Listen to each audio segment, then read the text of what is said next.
नवा शहर सरगर्मियां प्रोग्राम में वास्ते परदेसी की तरफों आप जी का हार्दिक स्वागत है। पेश हैं जिला शहीद भगत सिंह नगर नाल संबंधित अज दियां विशेष सरगर्मियां।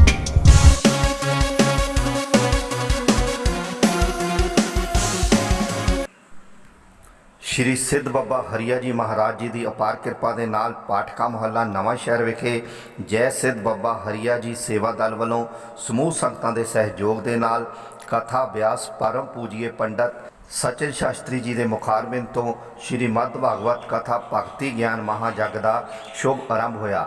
ये कथा दोपहर 3 बजे तो 7 बजे तक हर रोज़ 28 जुलाई तक होवेगी। 29 जुलाई को 10 बजे हवन जग होगा और 12 बजे विशाल भंडारे का आयोजन किया जाएगा। पत्रकार परदेसी की रिपोर्ट नवा शहर।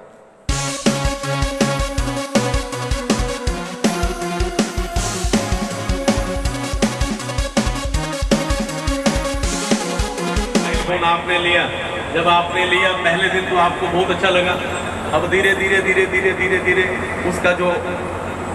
उसकी जो प्रसन्नता है वो कम होने लगती है ना। ऐसे ही भगवान जो है ना उनकी जो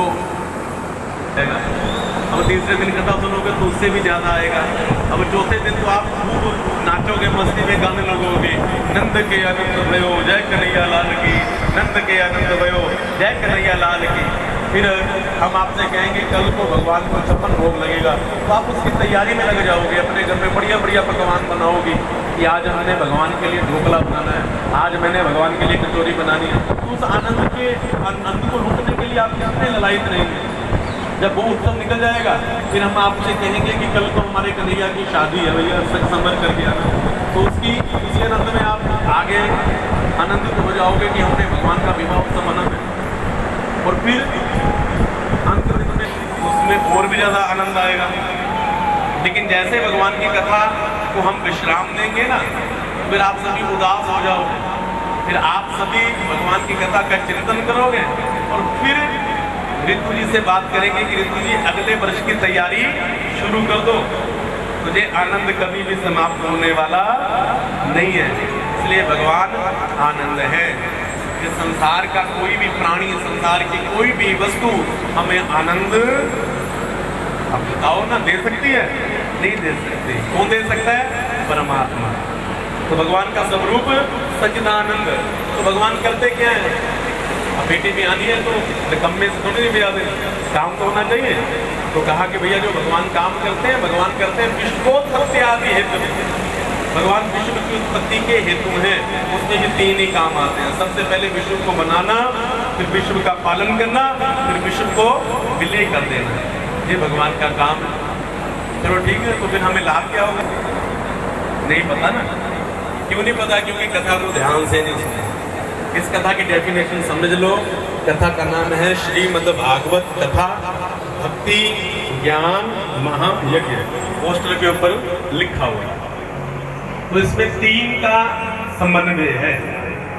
भगवान के स्वरूप भी 3, भगवान के काम भी 3, हमें लाभ भी 3, और भगवान की कथा जो है उसमें भी 3 का ही समन्वय होना चाहिए। सबसे पहले भक्ति का, दूसरे नंबर पर ज्ञान का, तीसरे नंबर पर वैराग्य का।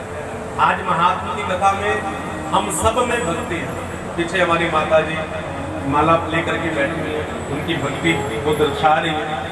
आप सबके मस्तक पर कृष्ण राधा के तिलक लगे हुए, इसका मतलब कि आप सभी भगवान की भक्त हैं। लेकिन आप में ज्ञान नहीं है। मैंने आपसे पूछा कि 3 प्रकार के ताप कौन से? आपको पता नहीं, इसका मतलब ज्ञान की कमी है ना। जब ज्ञान की कमी है तो निश्चित है कि वैराग्य की भी कमी जरूर होगी। भक्ति को इसी दुख ने सताया। नारद जी के चरणों में विनय की प्रार्थना की कि महाराज मेरे पुत्र बूढ़े हो गए, ये तो मर जाएंगे, अगर ये जीवित नहीं हुए, अगर इनको तंदुरुस्ती नहीं मिली ना, तो फिर मैं ये छोड़ दूंगी, मैं वृंदावन को भी छोड़ दूंगी, भागभूमि को भी छोड़ दूंगी, फिर मैं विदेश पलायन कर जाऊंगी, फिर यहाँ नहीं रहूंगी। नारद जी ने प्रार्थना की, अभी आप सुनोगे।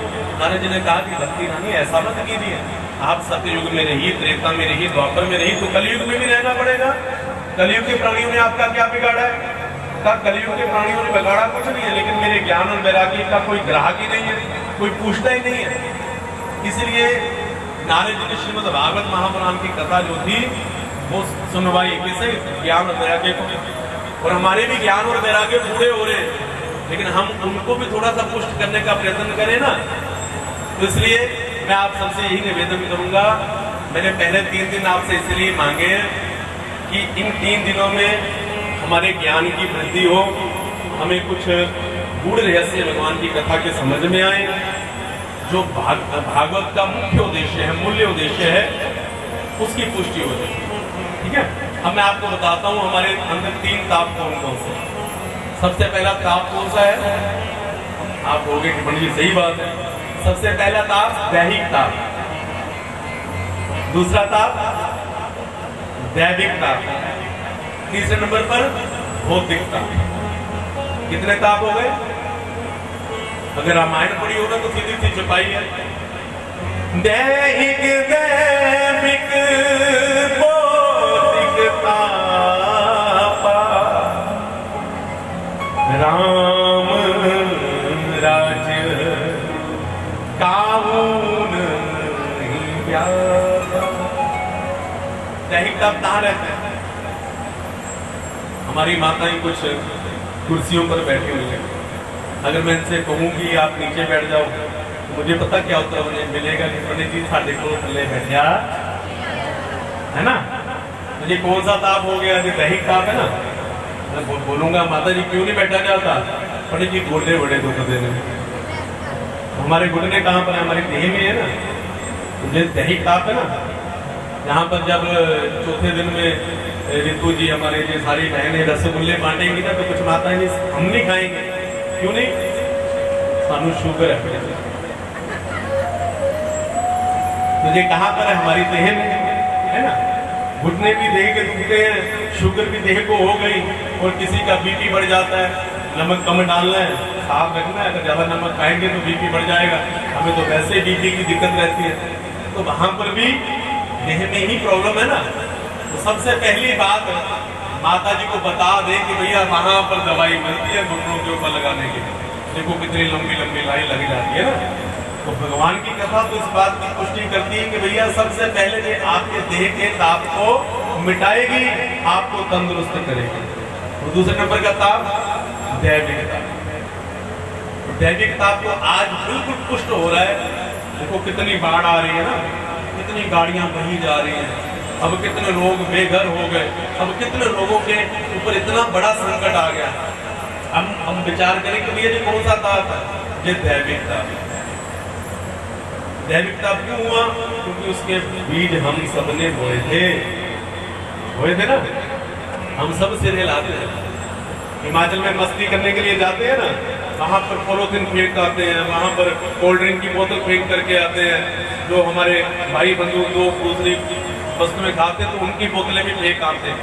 तो कितना हम प्रकृति के साथ खिलवाड़ करते हैं। आज जिन आम का हम माताएं अचार डालती है ना, पूछे ना कि भैया वो आम कहाँ से लाए, तो मंडी से लाए। तो मंडी में वो आम आए ना, वो हमारे बुजुर्गों ने लगाए हुए थे, इसलिए हम आज उनका अचार डाल रहे हैं। आज वो आम हम खा रहे हैं। हमारे तो बुजुर्गों ने वो सेवा की है, तो हम उसका लाभ ले रहे हैं। लेकिन बंधुओं, जब आप नहीं लगाओगे तो आपके बच्चे वंशज जो हैं वो उसका लाभ लेंगे? बताओ। हम तो उल्टा उनको काट रहे हैं, लगा तो कोई नहीं रहा। जब नहीं लगाएंगे तो हमारे जो वंशज हैं उनको पता चलेगा कि भैया एक आम का अचार होता था। भैया अच्छा जी, वो कैसे होता था? कि भैया उसका वृक्ष होता था। बातें अभी तो शायद हमें उपहास लगे, थोड़ा सा हमें हंसी आए, लेकिन ये बात बिल्कुल सत्य है। तो कल को जब हमारे बच्चों के लिए पीने के लिए बढ़िया जल नहीं बचेगा, बढ़िया वायु नहीं बचेगी, तो बताओ कि हमारे वंशज हमारा श्राद्ध करेंगे? वो हमें गालियां देंगे कि बड़े दुष्ट थे हमारे वंशज, जिन्होंने हमारे लिए कुछ भी बढ़िया नहीं किया, ना बढ़िया जलवायु छोड़ी, ना बढ़िया जल के स्तोत्र छोड़े। इसलिए हम सब सुधर जाए तो बढ़िया। ये कोरोना आया था 2020 में, अब जल प्रलय आ गए। इसका कारण और कोई नहीं, हम खुद हैं। पाप पुण्य दो बीज हैं, बोए सो सुजान, समय आए फल देते हैं, जे निश्चय कर जान। तो समय आने पर अच्छे फल जरूर देते हैं। आज हमने बुरे बीज पहले बोए थे, आज उसका फल है, लेकिन आज से अगर अच्छे बीज बोने शुरू कर देंगे तो कल उसके फल भी अच्छे मिलेंगे। बोले वृंदावन में हरिलाल की। किसी ने भी पीछे नहीं देखना, इधर ही देखना है। भगवान तो सामने बैठे हैं, तो पीछे तो दुनियादारी है, तो दुनियादारी को नहीं देखना है, किसे देखना है? भगवान। इसलिए आपको थोड़ा सा कष्ट होगा, क्योंकि करते करते अभ्यास करते जड़मती हुए सुजान। तो दैविकता आप समझ में आया कि नहीं आया? कभी कभी अभी तो ये बरसात बादल छाए हुए ना, अगर ये बादल ना होते तो जहाँ पर गर्मी इतनी होनी थी, सबको लू लगनी थी, बैठने के लिए स्थान नहीं मिलना। कभी कभी सूर्य भगवान प्रचंड रूप में आ जाते हैं, कभी कभी बादल जो है इतनी बरसात करते हैं कि लोगों की, आजकल हमको प्रैक्टिकल है, बातें हम पहले कथा में कहते थे, लेकिन आजकल तो प्रैक्टिकल है, ज़्यादा समझाने की आवश्यकता भी नहीं है। तो ये दैविकता। अब तीसरे नंबर का था भौतिकता। थोड़ा सा पता चल जाए कि भैया वहाँ पर कोई बंगाली बाबा जी हैं, वो घर में सारे भूत प्रेत निकाल देते हैं। और आजकल हर कोई व्यक्ति खुद बाबा जी के पास जाकर के कहते हैं, बाबा जी लगता है साढ़े से किसी ने कुछ किस्सा कराया, करो कोई पाठ, देवो कोई मंत्र, देवो कोई धूनी। तो हम खुद, लेकिन बंधु देखो हमारे पास कितना बड़ा ग्रंथ है, श्रीमद् भागवत महापुराण, जिसका पहला ही श्लोक केवल और केवल महात्मा का श्लोक है, ये बात सिद्ध करता है कि तापत्रय विनाशाय श्री कृष्णाय वयं नमः। भगवान की शरण में आ जाओ, भगवान को प्रणाम करो, तो भगवान आपके तीनों पापों से आपकी रक्षा करेंगे, तीनों पापों से आपको बचा लेंगे प्रभु। लेकिन हम बाबाओं के पीछे भाग रहे हैं, हम कितना बड़ा अनर्थ कर रहे हैं, हमारे पास इतनी बड़ी धरोहर। तो जो भौतिक ताप जो है वो भूत प्राणियों के द्वारा प्राप्त होता है। भूत आज का जो वर्तमान है ना, ये कल भूतकाल बन जाएगा। अब तीनों कालों में क्या होता है? इन तीनों कालों में मृत्यु होती है ना। हम किस काल में बैठे हुए हैं? हम बैठे हुए प्रेजेंट में, जैसे हम वर्तमान काल में है ना, अभी हम वर्तमान में जी रहे हैं। अब पीछे चले जाओ, पीछा कौन सा निकल गया? पास्ट निकल गया सब, है ना, भूतकाल। तो भूतकाल में आप बताओ कि हमारे कितने रिश्तेदार मर चुके हैं? मरे हैं ना सबके भूतकाल में। अभी तो एक ਇਹ ਸਨ ਜ਼ਿਲ੍ਹਾ ਸ਼ਹੀਦ ਭਗਤ ਸਿੰਘ ਨਗਰ ਨਾਲ ਸੰਬੰਧਿਤ ਅੱਜ ਦੀਆਂ ਵਿਸ਼ੇਸ਼ ਸਰਗਰਮੀਆਂ। ਕੱਲ ਫੇਰ ਨਵੀਆਂ ਤੇ ਤਾਜ਼ੀਆਂ ਸਰਗਰਮੀਆਂ ਲੈ ਕੇ ਹਾਜ਼ਰ ਹੋਵਾਂਗੇ। ਉਦੋਂ ਤੱਕ ਵਾਸਤੇ ਪਰਦੇਸੀ ਨੂੰ ਇਜਾਜ਼ਤ ਦਿਓ। ਧੰਨਵਾਦ।